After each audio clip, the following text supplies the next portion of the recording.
ازاي ابقى مبسوطة وانا لوحدي؟ فكرة انك تبقي مبسوطة وانت لوحدك مش ضعف ولا وحدة، العكس تماما. ده اعلى مرحلة سلام نفسي ممكن توصل لها، لما تبقي قادرة تستمتعي بنفسك من غير ما تستني حد يكمل اللحظة دي.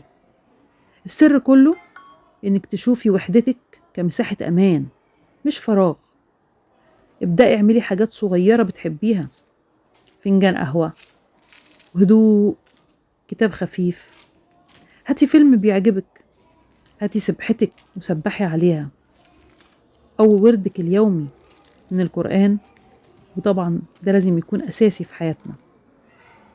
أو حتى رتبي ركنك المفضل، هتحسي إنك بترجعي لنفسك. اتعلمي تسمعي صوتك الداخلي وصدقيه، اسمعي أسئلته وأفكاره، الحاجات اللي بتريحك.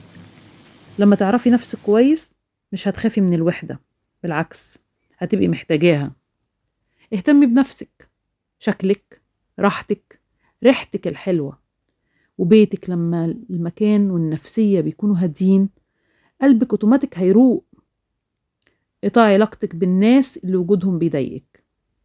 الوحدة مع النفس أريح مليون مرة من صحبة بتتعب. وأهم حاجة، افتكري إن مش لازم حياتك تبقى مليانة ناس عشان تبقي سعيدة. انتي كفاية، وانتي تقدري تخلقي سعادتك بإيدك. وقولي لنفسك دايما: أنا مش لوحدي، أنا مع نفسي، وده أحلى اختيار.